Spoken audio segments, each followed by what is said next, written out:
2026 சட்டமன்ற தேர்தல் வாக்குப்பதிவுக்கு இன்னும் ஒரு வாரமே உள்ள நிலையில் இறுதிக்கட்ட தேர்தல் பரப்புரை விறுவிறுப்படைந்திருக்கிறது.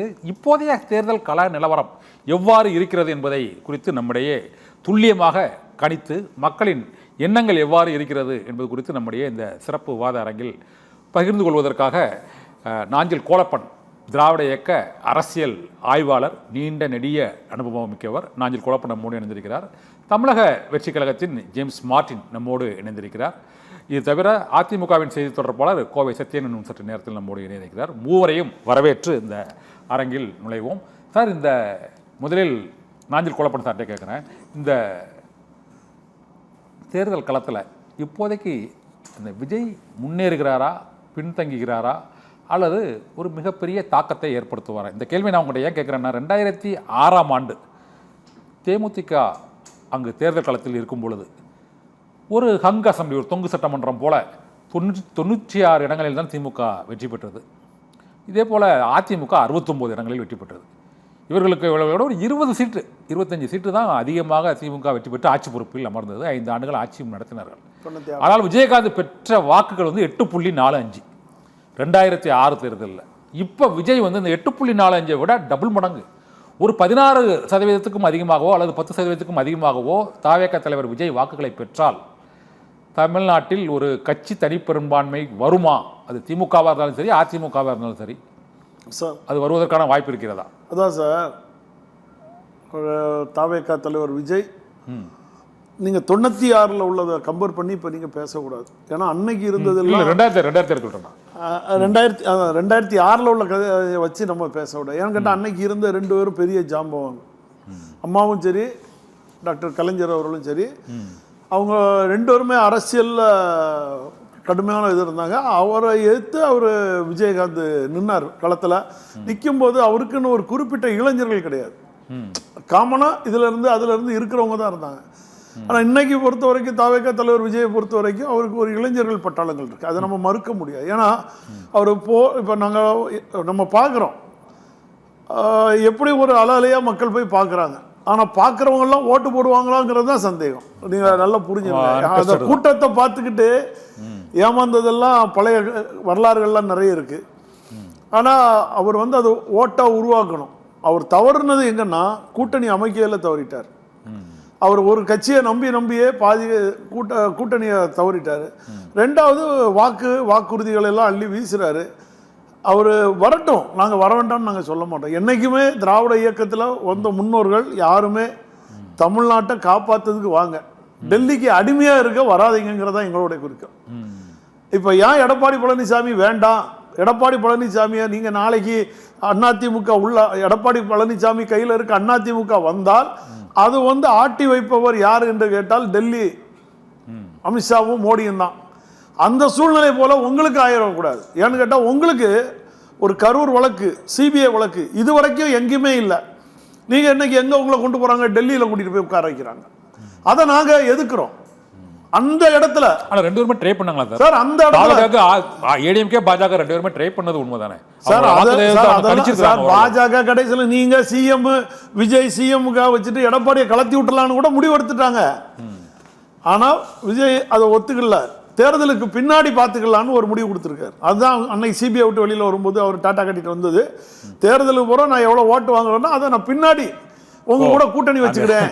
டெல்லியில் அந்த ஒரு டேர்ம்ஸ் அண்ட் கண்டிஷன் போட்டுட்டு அவர் சிரிச்ச முகத்தோட வெளியில வந்தாரு. அது அந்த மாதிரி ஒரு தவறை செஞ்சிடாங்க. தமிழ்நாட்டை ஆளதுக்காக பாஜக துடிக்குது.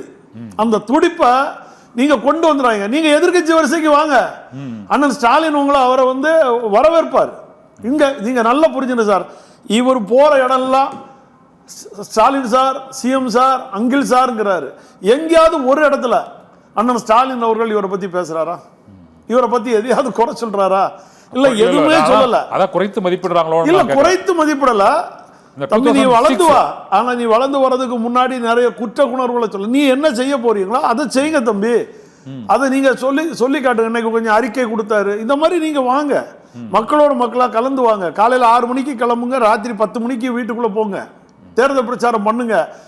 அந்த உரிய உங்க தொண்டர்களை ஒரு அரவணைப்பா தொண்டர்களை இல்ல ரசிகர்களை தொண்டர்களாக்குங்க. இன்னும் ரசிகர்களாவே இருக்காம அவர் மறைமுகமான அதை பேசலன்னா அதான் கருத்து. இப்ப நான் என்ன கேட்கறேன், ஒரு முன்னேறாரா பின்தங்குகிறாரா அல்லது அதாவது என்ன பொறுத்த வரைக்கும் இவர் எதிர்கட்சி வரிசையில வரணும். சர்க்கார் படத்துல அவர் சொல்லுவார் திரும்ப நான் எதிர்வரிசையில உட்கார்ந்து இருக்கேன்னு. ஏன்னு கேட்டா வர வாய்ப்புகள் இருக்கு, இல்லைன்னு நாங்க மறுக்க முடியாது. ஏன்னு கேட்டா அந்த ஒரு இளைஞர்களோட இதுல எதிர்கட்சி ஆளுங்கட்சிக்கு வர்றதுக்கெல்லாம் வாய்ப்பு இல்லை சார். ஆளுங்கட்சி வந்துருவாரு. இந்த முறை அவர் எதிர்கட்சி வரிசையில உட்கார்றதுக்கு வாய்ப்பு இருக்கு.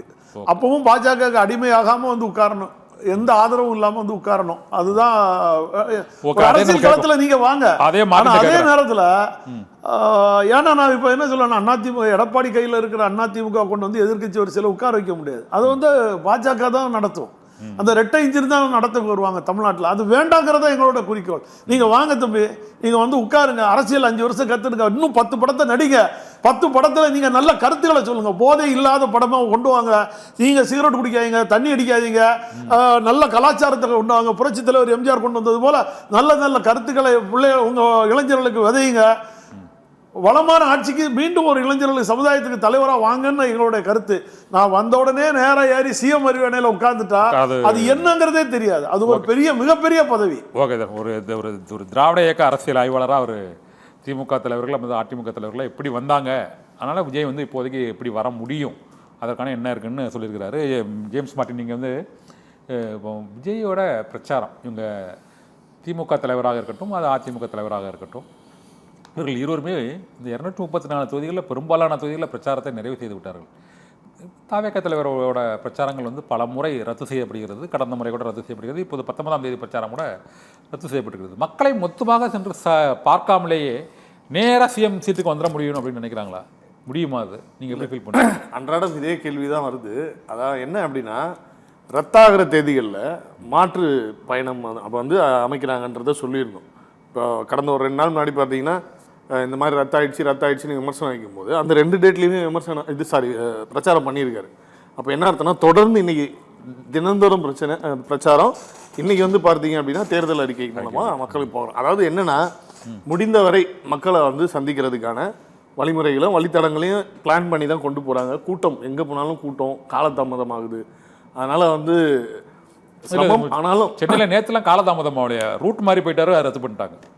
அதாவது பிரச்சாரம் இருந்தது இல்ல, அது இது என்னன்னா ரொம்ப அக்குரேட்டா ஊடகங்கள் 6 மணிக்கு மேல வெளியே வர மாட்டேங்கிறாங்க ஒரு குற்றச்சாட்டு. 6 மணிக்கு மேல அது ஆரம்பத்துல இருந்து அந்த குற்றச்சாட்டுக்கு காரணம் ஃபர்ஸ்டே சொல்லியாச்சு. அதாவது அந்த கூட்டம் முதல் பொதுக்கூட்டம் நடத்தினப்போ அந்த கூட்டம் அதனால ஏற்பட்ட போக்குவரத்து நெரிசல், அவர்கள் வீடு போவதற்கு ஏன்னா அவ்வளவு கூட்டம் அவ்வளவு மக்கள் வரும்பொழுது நமக்கு இடையூறாக இருக்கக்கூடாது, பொதுமக்கள் இடையூறா, அதனால தான் முடிஞ்ச வரைக்கும் சரி பொதுமக்களுக்கு இடையூறாக இருக்கக்கூடாது நாங்கள் ஏற்றுக்கிறோம். ஆனால் எல்லா கூட்டமுமே ஒரு நெருக்கடி மிகுந்த இடம். தியாகராய நகர், இதே போல புரசைவாக்கம், இது சென்னையிலே அதாவது நீங்க சொல்றது எல்லா தமிழகம் முழுவதும் போது எல்லா இடமே காலியாக இருந்தது தான். இப்படி இப்போ இவங்க போறது அதே ரோட்ல தான் போறாங்க வராங்க, யாருமே இல்லை. பிரைம் ரோட்ஸ்ல தான் போறாங்க. முதல்வர் போறாரு, எதிர்கட்சி தலைவர் போறாரு, துணை முதல்வர் போறாரு, அமைச்சர்கள் போறாங்க, யாரும் இல்லை. இப்போ நீங்க சொன்னீங்க தோராயமாக 234 தொகுதி அவங்க பிரச்சாரம் பண்ணிட்டாங்கன்னு. எங்கேயாவது ஒரு ஒரு பெரிய ஒரு அளவில் பேசப்பட்ட ஒரு பிரச்சாரமாக அமைஞ்சுதா அப்படின்னா, எடப்பாடி அவர்கள் பேசின ஒரு சில இடங்களோ அது ஆச்சு. மீதி எல்லா இடமும் பார்த்தீங்கன்னா பெரிய அளவில் பேசும் பொருள் ஆகலை. ஆனால் இன்னைக்கு நீங்கள் இந்த தலைப்புக்கே சொல்கிறேன், பிரச்சாரத்தில் அளவுக்கு அதிகமாக முந்தி போகிறது யார் அப்படின்னா தாவேக தலைவர் விஜய் அவர்கள். ஏன் அப்படின்னா இன்றைக்கி அவர் எங்கே பிரச்சாரம் பண்ணுறாரு தெரியும். இதையே நீங்கள் பொதுமக்கள் ஒரு 20 பேர் ஏன் அதே தொகுதி, அதாவது ஸ்டாலின் அவர்களோ இல்லை முக்கிய அமைச்சர்களோ எதிர்கட்சி தலைவரோ பிரச்சாரம் செய்யக்கூடிய தொகுதிகளில் போய் கேளுங்க, தெரியாது சொல்லுவாங்க. இதுதான் இன்னைக்கு நிலவரம். அதே விஜய் அவர்களை பற்றி கேட்டிங்க அப்படின்னா, இல்லைங்க இன்னைக்கு அங்கே ஆஃபீஸ்லேயே தேர்தல் அறிக்கை வெளியிடுறாங்க. ஏன் அப்படின்னா மக்கள் பார்க்குறாங்க. இப்போ பிரச்சாரம்ன்றவுடைய அர்த்தமே என்ன? மக்களை போய் சந்திக்கிறது, மக்கள் தலைவரை சந்திக்கிறது. ஆனால் இங்கே பார்த்தீங்க அப்படின்னா ஒரு விஜய் அவர்கள் அரசியல் தலைவராக உருவானதுனால அவர் என்னெல்லாம் செய்கிறாருங்கிறத உற்று நோக்கி கொண்டிருக்கிறாங்க மக்கள். 100 விமர்சனமும் முக்கியமாக வைக்கிறாங்க. அவர் பொதுவாக தாவேக தலைவர் விஜய் இந்த கூட்டத்தையே அவரால் கண்ட்ரோல் பண்ண முடியல. நாட்டை எப்படி கண்ட்ரோல் பண்ணுவார் சார்? கூட்டத்தை கண்ட்ரோல் பண்ண வேண்டிய பொறுப்பு யாருன்னு தெரியும். ஒரு காலத்தில் இதுவே இவர்கள் இல்லை இதே இந்த ஆளுங்கட்சிகளோ எதிர்கட்சிகளோ கூட்டம் வந்துருச்சுன்னா அவங்க பேசுகிறதோட தோரணை எப்படி இருக்குன்னு உங்களுக்கு தெரியும். நாங்கள் பார்த்துருக்குறோம். இப்போ பாருங்கள், அந்த தோரணை அவர்களுடைய அந்த ஒரு கான்ஃபிடென்ஸ் லெவலே குறைஞ்சிருச்சு. இப்போ இவ்வளோ நாள் விமர்சனம் வைக்காதவர்கள் விமர்சனம் வைக்கிறாங்க. அண்ணன் சொன்ன மாதிரி தான், ரசிகர்களாக இருக்கிறவங்கள தொண்டர்கள் ஆக்குங்க அப்படின்னு. அவர்கள் என்றைக்கோ நிர்வாகிகள் ஆகிட்டாங்க, தொண்டர்கள் ஆகிட்டாங்க. தோல்ல துண்டு போட ஆரம்பிச்சாச்சு 2 வருஷமா. இன்னமும் இந்த கருத்து வந்துக்கிட்டு இருக்கு. 2 வருஷமா துண்டு போட்டுக்கிட்டு தான் சுற்றிக்கிட்டு இருக்காங்க. அதே மாதிரி பார்த்தீங்கன்னா இதே ரசிகர்கள் அவர்களுக்கு இதே கட்சிகளுக்கு ஏற்கனவே வாக்கு செலுத்தியிருப்பாங்க. அதனால் அவருக்கு அரசியல் தெரியாமல் இல்லை. இன்னைக்கு அவர்கள் புறக்கணிக்கிறாங்க. ஏற்கனவே இருந்த அரசியல் கட்சிகளை தன்னுடைய தலைவராக விஜய் அவர்களை ஏற்றுட்டாங்க. இது யதார்த்தமாக ஒத்துக்கணும். ஏன்னா 3.5 லட்சம் நிர்வாகிகளுக்கு மேலே போட்டாச்சு. அதே மாதிரி இன்னைக்கு எல்லா தொகுதிகள்லையும் பார்த்தீங்க அப்படின்னா பிரச்சாரம் மேற்கொள்ளப்பட்டு கொண்டிருக்கிறது. அளவுக்கு அதிகமான கூட்டம். அப்போ அதுவே தேர்தல் பிரச்சாரத்தில் முன்னோடியாக இருக்கிறாங்க. இல்லை, நான் சொல்றது விஜய் அவர்கள் மட்டும் வர இன்னொரு விமர்சனமும் சொல்றாங்க.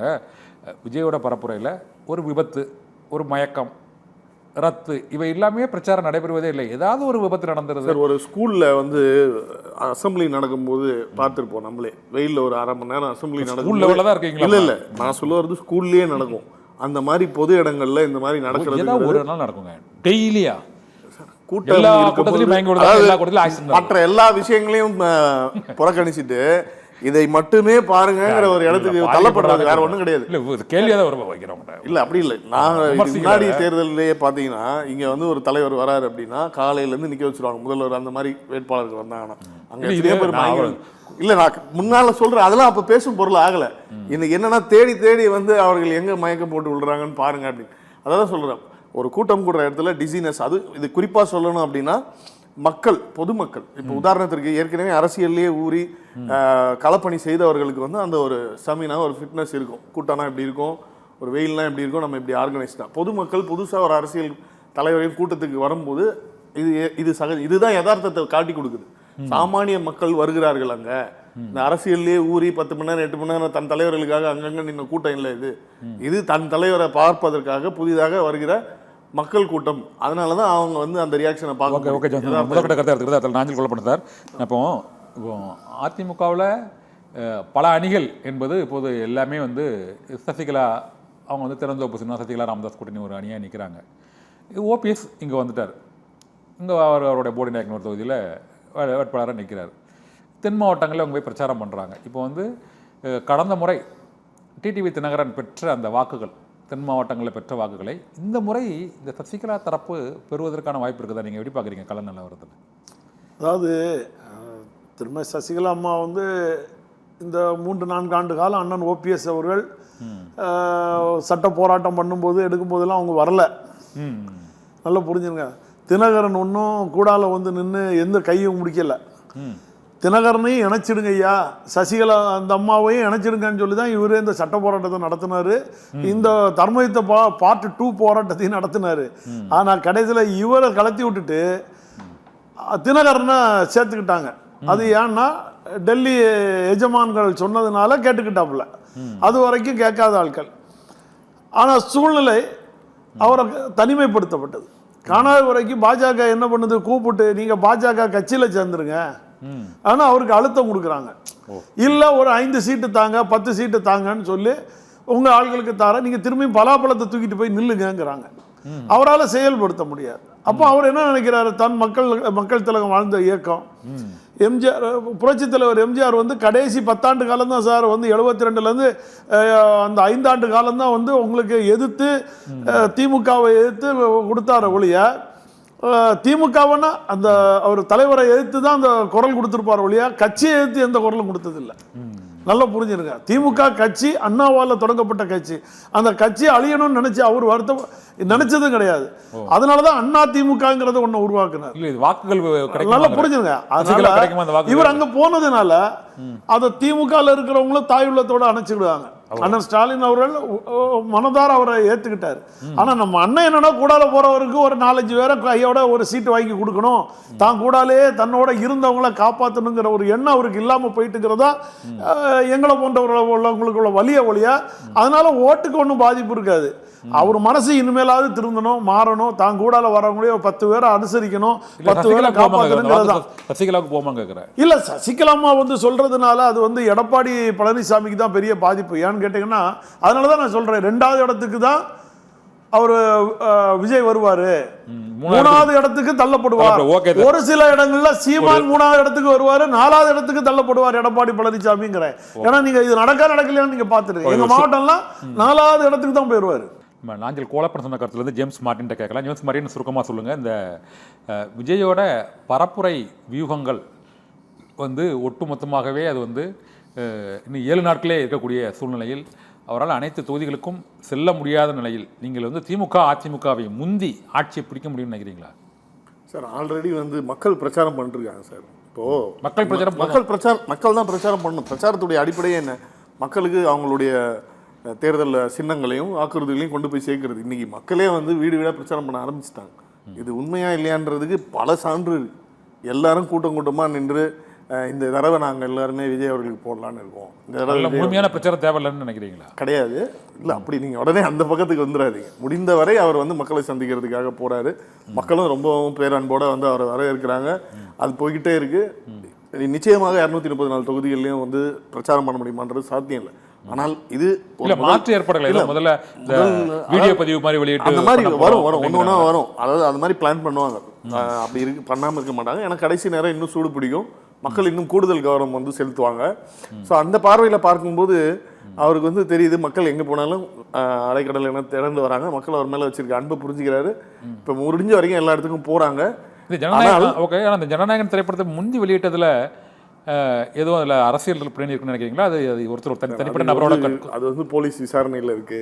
அது இவர்கள் நாங்கள் வந்து சொன்னோன்னா ஒரு குற்றச்சாட்டு எங்கள் பக்கத்துலேயே திருப்பி சொல்லுவாங்க. இல்லை அது இல்லை எலெக்ஷனுக்கு அப்புறம் அந்த படத்தோட உள்ள கண்டென்ட் வந்து அவுட்டேட்டட் ஆயிரும்னு சொல்லி முன்னாடி அப்படி பார்த்தவங்க சொல்கிறாங்க. உங்களுக்கும் சொல்லியிருப்பாங்கன்னு நினைக்கிறேன். அதனால் அது எப்படி வேணால் எடுத்துக்கலாம். அது ஒரு திரைப்படத்தை திரைப்படமாக பார்க்கும்பொழுது அதில் எந்த மாதிரியான கருத்து வேணால் எடுத்துக்கலாம். ஆனால் ஒரு சிலர் என்கிட்ட, அதாவது மாற்றுக் கட்சியினர் சொல்லும் பொழுது வந்து என்கிட்ட சொன்ன வார்த்தையை நான் சொல்கிறேன். இதில் 2 கட்சியுமே ரொம்ப தாக்கி படம் வந்து இருக்கிற மாதிரி இருக்குது. ஸோ அதை பார்க்கும்போது வந்து கொஞ்சம் பாசிட்டிவாக அமையிற மாதிரி இருக்கும் அப்படின்னு ஒரு விஷயம் சொல்கிறாங்க. ஆனால் அது வந்து எப்படி வெளியே வந்தது அதெல்லாம் வந்து அரசாங்கத்து கையில் தான் இருக்குது. சைபர் கிரைம்லாம் அவங்க பார்த்துக்கிட்டோம். அதே மாதிரி இப்போ என்ன அப்படின்னா இதில் இந்த அரசுகளோட பின்னணி எதுவும் இல்லை படம் வெளியிட்டதில் சொல்லக்கூடிய இடத்துல நான் இல்லை. ஏன்னா நான் வந்து பகிரங்கமாக சொல்லுவேன். இது ஒரு சதி தான். இது ஒரு சதி. ஜனநாயகன் பரப்ப வெளியானதை பற்றி தலைவரும் சொல்லவே இல்லை. 2 நாள் மீட்டிங் போய் பிரச்சாரம் பண்ணிட்டாரு. அங்க கட்சியில் உள்ள அதிகாரப்பூர்வமான இப்ப இன்னைக்கு அந்த பிரச்சனையை விட இப்ப இன்னைக்கு வந்து பெரிய பிரச்சனை இருக்கிற ஆளும் கட்சியினால ஏற்படுற பிரச்சனைகள். இப்ப நேற்று கூட பார்த்தீங்கன்னா கஞ்சா போதையில வந்து ஒரு பெண்ணை வெட்டி இருக்காங்க. அதுக்கப்புறமா இந்த மாதிரி பல தினமும் நடந்துகிட்டு இருக்கு. அப்ப இங்க வந்து என்ன அப்படின்னா சட்டம் என்ன சார், இது பெரிய பிரச்சனை இல்லை அப்படின்னா இதுவும் பிரச்சனை தான். தொடர்ந்து லீக் ஆயிட்டு எப்படி விட்டாங்க அதை? இதெல்லாம் நீங்க ஒரு போலீஸ் நல்ல சைபர் கிரைம் கூப்பிட்டு பேசுனீங்க. அவங்க பண்றாங்க. ரொம்ப பேர் கைது பண்ணாங்க. இது வந்து ஒரு தாவேகா தரப்புல இருந்து இப்போ என்ன ஃபீல் பண்ணீங்க? கவர்மெண்ட் பின்னணி இருக்குமா அது இயல்பா நடந்தது? கவர்மெண்ட் பின்னணி இருக்குன்னு பகிரங்கமாக குற்றச்சாட்டு இடத்துல வந்து நாங்க இல்லை. ஆனால் திமுக வந்து இந்த மாதிரி பகிரங்கமா பண்ணியிருக்காங்கன்றத ஆதவர்ஜுனா அவர்கள் சொல்லியிருக்கிறாரு. அதுக்கு ஒரு கருத்து கேட்கும் போது சொல்லாமே ஒரு ஆளும் தரப்புல முதல்வர் அவர்கிட்ட கேட்கும் போது நாங்க எங்க சைட்ல இருந்து இந்த மாதிரி எல்லாம் பண்ண வாய்ப்பே இல்லைன்னு ஒரு விளக்கம் கொடுக்கலாம். அதை பத்தி நான் பேசுறேன். நீங்க நான் சொல்றேன், இப்படி ஒரு விஷயம் நடந்திருக்கு தமிழகத்துல போது முதல்வர் அவர் கேட்கும் போது நான் அதை பத்தி எல்லாம் பேசுறதுலாம் நான் விருப்பப்படலை அப்படின்னும் போது புரிஞ்சுக்கலாம். அவர் அதை ஒரு பிரச்சனையா பார்க்கல அப்படின்ற போது அவர் சொல்றாருல ஜனநாயகன் படம் வந்து வெளியில ரிலீஸ் ஆகுது. அதுக்கும் வந்து உங்க கட்சியை சேர்ந்தவர் இது திமுகவின் சதி. ஏங்க திமுக கிட்ட எவ்வளோ பெரிய ரெட்ஜென்ட்டு, அப்புறம் எவ்வளோ படம், அவங்க ஒரு ப்ரொடியூசரு சன்னு எல்லாமே வச்சுருக்காங்க. அவங்களுக்கு அந்த வழி தெரியாதா? ஒரு சட்டை சிந்திச்சு பார்க்கணும். ஒருத்தர் மேல பழி சொல்றதுக்கு முன்னாடி திமுக தரப்புல தான் விஜய் அவர்கள் ரிலீஸ் பண்ணாங்கன்னு சொல்றாங்க. அப்ப அவங்களுக்கு வழி இருக்கு. நல்லா புரிஞ்சிருங்க. அவர் விஜய் சொல்லல, ப்ரொடியூசர் சொல்லல. உங்க கட்சியில் இருக்கிற ஒரு ஆதவர்ஜனாங்கிறவர் அவர் வந்து அந்த இதுவும் திமுகவின் சதிங்கிறா. அது வந்து எவ்வளவு ஒரு அசிங்கமா இருக்கும். ஒருத்தர் குவார்டர் பாட்டில் உடைச்சு போட்டா அதுவும் திமுகவின் சதி. இவருக்கு போகலைன்னா அதுக்கு திமுகவின் சதி.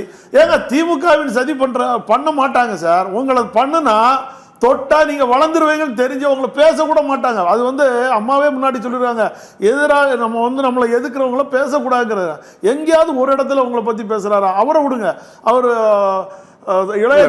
உதயநிதி பேச ஆரம்பிச்சிட்டாரு. இல்லங்க, அதாவது கட்சி தலைவரும் பேச இல்லங்க, அதாவது நீங்க நல்லா புரிஞ்சுக்கங்க. நீங்க 10 தடவை சொல்லும் போது நாசுக்கா ஒரு சில வார்த்தைகளை சொல்லிட்டு போறாங்க. 2வது நீங்க சொல்றீங்க அவருக்கு கட்டமைப்பு பண்ண முடியல. நான் அதுதான் சொன்னேன். உங்க ரசிகரை தொண்டராக்குங்கன்னு சொன்னதுக்கு காரணம் ஒரு கூட்டம் போடலாம். இப்போ இந்த 75 வயசுலயும் அண்ணன் ஸ்டாலின் அவர்கள் போய் நிக்கிறாரு. 6 தொகுதி ஒரு வேட்பாளர் விடுறாரு. ஒரு வேட்பாளர் ஆவடி நாசருக்கு நினைக்கிறேன் போய் உட்கார போனவன், ஏங்க உங்களால 10 நிமிஷம் நிக்க முடியாதுன்னு பப்ளிக்லே கத்துறாரு, சத்தம் போடுறாரு. அவருக்கு தெரியாதா?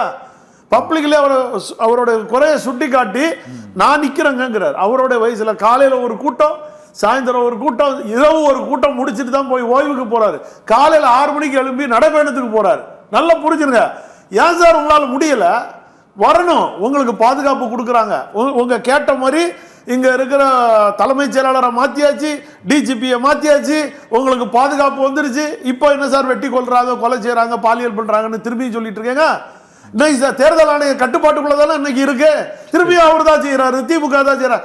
சார் திமுக வந்தா நல்லாட்சி கொடுப்பாங்க, அந்த நம்பிக்கை மக்கள் மத்தியில இருக்கு.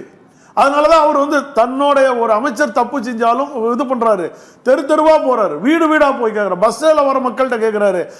நெய்யற ஜவுளித்துறை நெய்யற இடத்துல போய் உட்கார்ந்து இருந்து உங்கள்ட்ட என்ன குறைன்னு கேட்கிறாரு.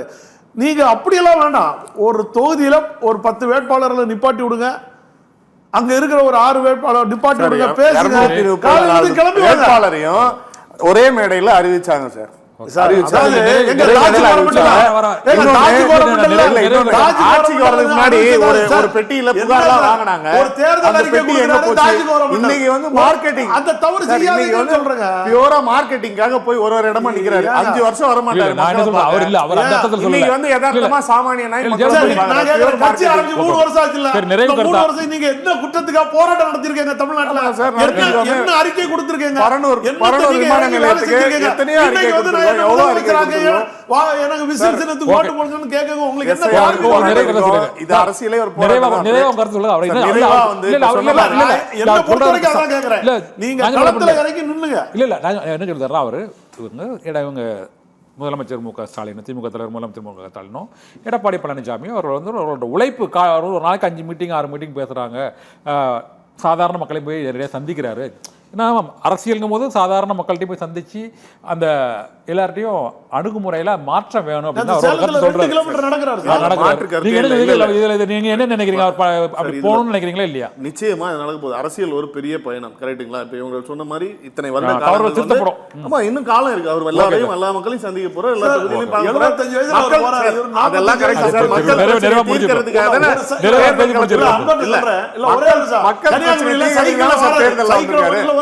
சைக்கிளை ஓட்டிட்டு வராரு. உங்களுக்கு அது ஒரு பப்ளிசிட்டியா நீங்க வாரீங்க, மக்கள் பத்தியில நான் இருக்கிறேன். நீங்க பண்றது எதுவுமே பப்ளிசிட்டி இல்ல. சைக்கிளை தூக்கி போட்டு டபக்குன்னு வண்டிக்குள்ள ஏறி ஓடுறாரு. அதுக்கு காரணம் வேற சார். அதெல்லாம் நீங்க பாக்குறது இவ்வளவு நாள் மக்களை பத்தி பேசாம மக்கள் குறைய போனாங்க. எம்ஜிஆர் பெட்டி பெட்டியா வாங்கினாங்க சார் குறைகளை. அந்த பெட்டியை எங்கேயாவது திறந்தாங்களா? அந்த சாவி யார் தூக்கிட்டு போனா? அப்ப தேர்தல் வர்றதுக்கு முன்னாடி ஒரு மக்கள் குறையெல்லாம் கேட்க வேண்டியது. அதுக்கப்புறம் மக்கள் இன்னைக்கு பூரா பயங்கரமான மக்கள் முடிவு பண்ணுவாங்க. இன்னைக்கு என்னடா மார்க்கெட்டிங் பண்றது, மக்களோட மக்கள் வாய்ப்பே இல்லை. இனி மக்கள் ஏமாற மாட்டாங்க. மக்களுடைய புகார்கள், அந்த சாவிகள் திறக்கப்பட்டதா, மக்கள் குறைகள் நிறைவேற்றப்பட்டதா என்பதை இந்த 23ஆம் தேதி தேர்தல் வாக்குப்பதிவு நாளன்று தெரிய வரும். மே 4 வாக்குப்பதிவு பெட்டியை திறக்கும் போது மின்னணு வாக்குப்பதிவு இயந்திரங்களை பட்டனை அழுத்தும் போது தெரிய வரும் யார் வெற்றி பெறுகிறார்கள், யார் மக்களுக்கு ஆதரவு அளித்திருக்கிறார்கள் என்று. இந்த தேர்தல் சதுரங்கம் நிகழ்ச்சியில் கலந்து கொண்டு பல்வேறு கருத்துக்களை தெரிவித்த நாஞ்சில் கோலப்பன் அவர்களுக்கும் ஜேம்ஸ் மார்ட்டின் அவர்கள் இருவருக்கும் நன்றி. மற்றொரு ஆளுமையோடு தேர்தல் சதுரங்கம் நிகழ்ச்சியில் சந்திப்போம். நன்றி.